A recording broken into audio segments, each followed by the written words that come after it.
Nesses dias rolou uma treta no Twitter por causa de uma pessoa que lançou um vídeo muito duvidoso, numa época pior ainda e com uma thumbnail bem... meu Deus. Tipo, lendo Mês do Orgulho, você lançar um vídeo criticando pessoas que buscam representatividade em filmes, séries, desenhos é meio paia. Infelizmente, desde a pandemia que todo mundo inventou de virar fã de alguma coisa, estamos enfrentando uma crise terrível na cultura de fandoms. Fandom é uma comunidade de fãs de alguma coisa, ok? Só pra esclarecer. As pessoas simplesmente não sabem como é viver dentro de uma comunidade desse tipo e querem forçar as próprias visões em cima disso. Eu já vi fã de desenho reclamando de quem faz cosplay. Pelo amor de Deus, te orienta, fi. Cosplayers são basicamente um dos pilares de qualquer comunidade de fãs. Isso ajuda a manter o conteúdo vivo. Vocês não fazem a mínima ideia do que estão falando. Estamos lidando cada vez mais com o esvaziamento, apagamento, desrespeito com a arte, com a cultura, com as interpretações e também um preconceito. E é justamente sobre isso que eu quero falar hoje. Por que a representatividade importa? Headcanons, queerbait e a crise nos fandoms. Esse é o nosso tema, então fiquem confortáveis e bora pro vídeo.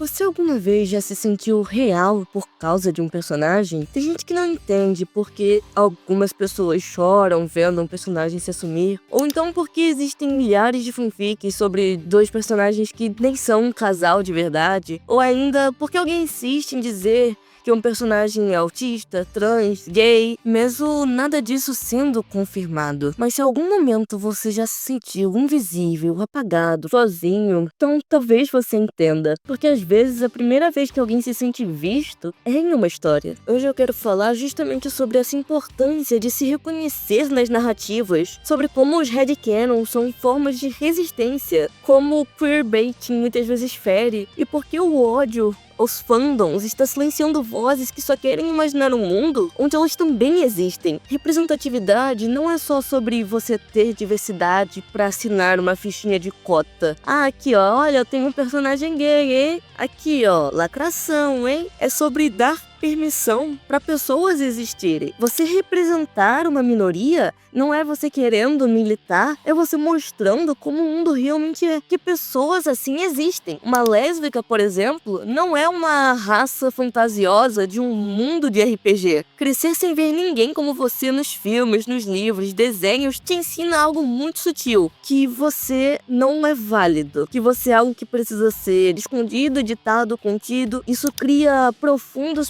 problemas de autoestima, você sente que tá errado, você sente que tá quebrado, faz as pessoas desenvolverem depressão, faz as pessoas começarem a se machucar, ou então a pessoa nem ao menos entende o que é e acaba se colocando em situações que a machucam. Aí você vai ver um adolescente trans, que não sabe que é trans, porque não tem contato com esse tipo de coisa, mas ainda assim ele sente que tem algo errado com ele mesmo. Ele vai ficando mal, vai entrando em depressão, e aí acontece o pior. Agora imagina uma criança negra vendo uma heroína que se parece com ela salvando o mundo. Gosto de crianças negras que adoravam o Super Choque, que se viam nele. Ou então uma pessoa autista se reconhecendo nas ações e pensamentos de um personagem, sem que isso seja usado como piada. Isso muda tudo. Você consegue se ver como algo válido, que tá tudo bem você ser assim. Principalmente quando é um personagem gostável. Vocês não têm noção do quanto eu já chorei assistindo Miracle, os meus episódios que tinha a Kagami Tsurugi, ou Kyoko, depende do idioma que vocês assistem. Ela não é canonicamente autista, mas ela se encaixa em absolutamente todos os critérios diagnósticos. Eu até falo sobre isso no meu outro vídeo sobre representatividade neurodivergente. E cara, eu sou uma pessoa autista. Assistindo os episódios dela, eu senti um conforto tão grande. Parecia que tava tudo bem ser como eu sou. Eu já sofri bullying por ser autista, principalmente antes de eu conseguir um laudo, de conseguir um diagnóstico, eu sofria muito mais. Mas só a partir do momento em que você se vê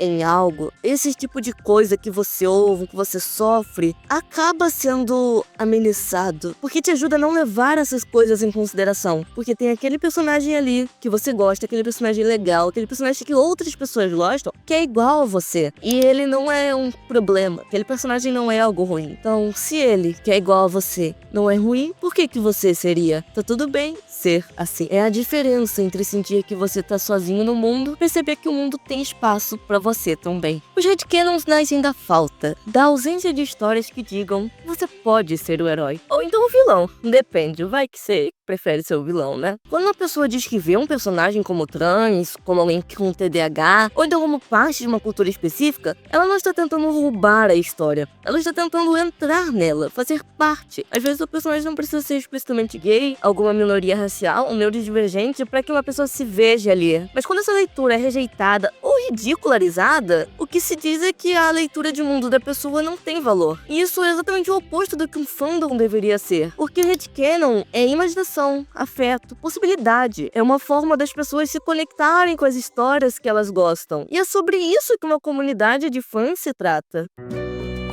Você já ouviu falar em queerbait? Queer é basicamente um rótulo que representa todas as pessoas da comunidade LGBT. Se você não quiser falar a sigla, você pode simplesmente falar queer, que já significa essas pessoas que fogem do padrão social de identidade de gênero e sexualidade, beleza? Só pra esclarecer essa parte. E bait, ou baiting, significa isca. Você está botando uma isca pra pessoas queer, pra pessoas LGBT. É quando uma série, filme, coisa assim, sugere que algum personagem possa ser da comunidade, ou então que dois personagens tenham uma relação romântica, mas nunca confirma, nunca se compromete. Eles fazem algo pra te iludir, te atrair, mas não dão a cara a tapa de verdade. É como colocar uma cenoura na frente do cavalo. Os criadores sabem que o público LGBT quer se ver, então eles dão essas migalhas, um toque na mão, uma fala ambígua, uma tensão sexual, e esperam que isso mantenha a audiência presa. Mas no final tudo volta pro era só amizade e os personagens ainda ficam com alguém do gênero oposto. Como é o caso de Supercorp, que é o chip entre as Supergirl, Cara Danvers, e Helena Luthor, da série Supergirl. Foi absurdamente um dos maiores queerbaitings já feitos. E isso é uma forma de traição com o teu público, porque te convidaram a acreditar, a sentir, a torcer, só pra depois te dizerem que era coisa da sua cabeça. Eles querem que você dê dinheiro pra eles, e eles te enganam pra isso, e no final eles fingem que nunca foi a intenção deles. Eles desmentem uma narrativa que eles mesmos criaram. Então, se você reclama, te chamam de iludido, dizem que você está forçando a narrativa, quando na verdade sempre foi algo que eles fizeram propositalmente. E você só quer o mínimo, ser levado a sério, algo que eles não fazem. Eles te usam como um público fácil, porque sabem que somos carentes de representatividade. O fandom sempre foi lugar de escape e criação. As pessoas se juntavam para imaginar o que não era dito, escrever finais melhores, celebrar chips, inventar universos. Mas hoje parece que os fandoms viraram um tribunal. Se você chipar um casal que o outro grupo não gosta, vira problemático. Se você imaginar um personagem como neurodivergente e é acusado de lacrar,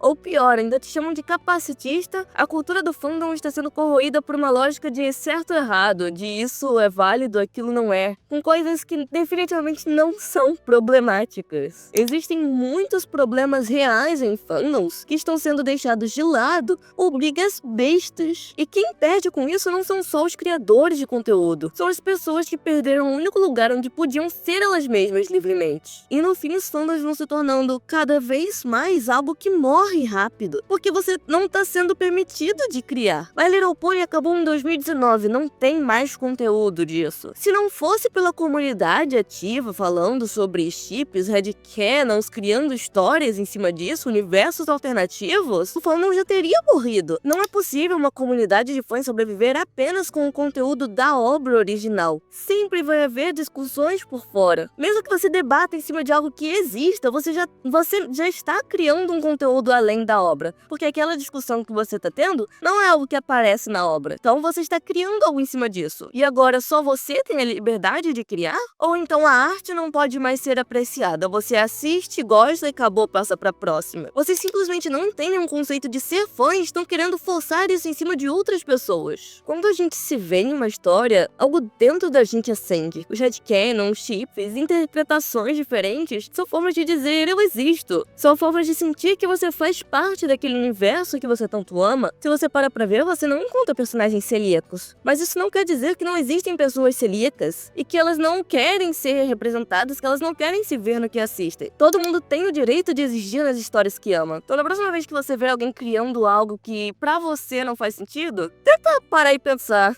será que essa pessoa só tá tentando se sentir real? Será que isso afeta em alguma coisa na minha vida ou eu só tô sendo muito chato? A gente precisa de mais empatia, e um fandom não é uma exceção disso. E também é importante mais coragem nas narrativas. Não adendo aqui porque eu só quero deixar claro que headcanon é diferente de universo alternativo. Que no tal vídeo que eu citei antes, ele trata universos alternativos como se fossem headcanons, mas não são, ok? São coisas absurdamente diferentes. Por exemplo, aquela U, a U significa Alternative Universe, universo alternativo em inglês. Aquela U de Miraculous, onde a Chloe é a Ladybug. Aquilo é um universo alternativo, não um headcanon. E eu só queria dar um último toque aqui em cima de um argumento que eu vi muita gente usando e que é simplesmente a maior burrice possível. Principalmente quando você não faz parte de uma minoria, que é gente de fora dizendo que esse headcanon é problemático porque é estereótipo. Só falam que ela é lésbica porque ela é meio masculina. Só falam que ela é lésbica porque ela não fica com homem. Primeiramente, vamos começar.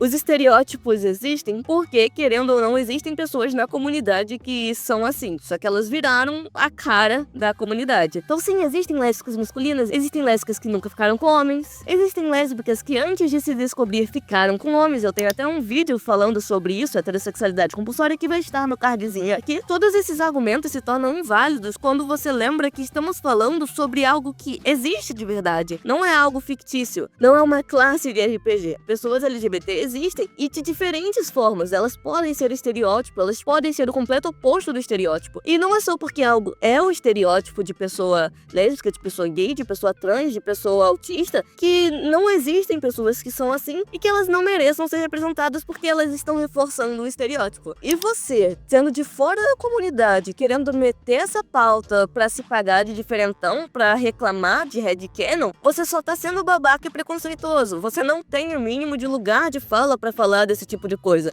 Você não sabe como é viver nessa posição, como é viver nessa situação, como é se sentir excluído. Tem certas horas que você só tem que abaixar a cabeça e ouvir o que estão te dizendo. Não passa por cima de quem realmente tem certas vivências. Você, pessoa fora da comunidade, você, pessoa que não representa nenhum grupo minoritário, não vai entender como é não conseguir se ver naquilo que você assiste. Isso tá seco, tá grosso. Então é simplesmente babaca você querer tirar isso das pessoas. Você é representado a rodo. Para de ser egoísta, porque aquilo ali na sua cabeça não faz sentido. Claro que não vai fazer sentido pra você. Você não sente falta da representação. Ai, meu Deus do céu. Só deixando claro aqui que quando já existe uma confirmação de verdade em cima de algo, é outra história. Aí sim é babaca, aí sim é invalidação, aí sim tá errado fazer headcanon em cima disso. Por exemplo, a Yasmina Fadoula, de Jurassic World Camp Cretaceous, é canonicamente bissexual. Você dizer que vê ela como lésbica ou qualquer outra coisa desse tipo, tá errado porque tá invalidando a sexualidade canônica dela, uma representatividade que já existe. Só que aí você falar que, ela é bissexual canon, mas eu vejo ela como uma garota trans também. Você não está invalidando ninguém, você está adicionando algo além. Isso aí tá de boa, é diferente. E não, a personagem fulaninha de tal já ficou com cara, então ela é hétero canon, vocês estão invalidando héteros. Vamos começar aqui. Nunca foi confirmado que ela é hétero, nunca disseram com todas as letras que ela é hétero, nunca fizeram nada que demonstrasse que ela é hétero. Se ela fica com cara, ela pode ser bi, ela pode ser pan, ela pode ser trans, pode ser mil e uma coisas. Se ela ficar com cara, não invalida isso. E fora que existe heterossexualidade compulsória, como já citei antes, e eu tenho outro vídeo falando sobre. Você achar que um personagem ficar com o gênero oposto automaticamente significa que ele é canonicamente hétero, só tá mostrando que pra você o padrão é ser hétero, e o que tá fora disso tá fugindo da curva. Não necessariamente é assim. Você não pode assumir que as pessoas são heterossexuais porque elas não disseram que são outra coisa. O certo, enquanto nada for confirmado, pode ser qualquer coisa. E sim, você pode enxergar o personagem como heterossexual. Não tem problema nenhum, você pode ver como heterocis. Só que, como não é algo confirmado, você não pode atacar quem diz que vê como algo diferente disso. Mas é isso. Eu espero que vocês tenham gostado do vídeo. Muito obrigado por terem ficado até aqui. Comenta aí embaixo se tem algum personagem que ajudou vocês a se sentirem vistos pela primeira vez, algum personagem que vocês tenham esse apego por esses motivos, algum headcanon seu. E se puderem tá comentando, curtindo o vídeo e se inscrevendo no canal, compartilhando, ajuda demais. E muito obrigado principalmente aos membros do canal por todo o apoio que vocês estão me dando, ajuda demais. Shadow Cake, que acabou de virar membro, Lona Machado, Dourado, que já tá com quase um mês, Luiz e Luna Moon, que completaram um mês, Gatas Fofinhas e Cartoon vs Z, que completaram 3 meses, e Venom, LFB e Tixie, que completaram 4 meses. Mas é isso, eu espero que eu tenha conseguido explicar direito o tema pra vocês e que vocês tenham gostado do vídeo. Muito obrigado por terem assistido até aqui, um feliz mês do orgulho e até a próxima. Tchau!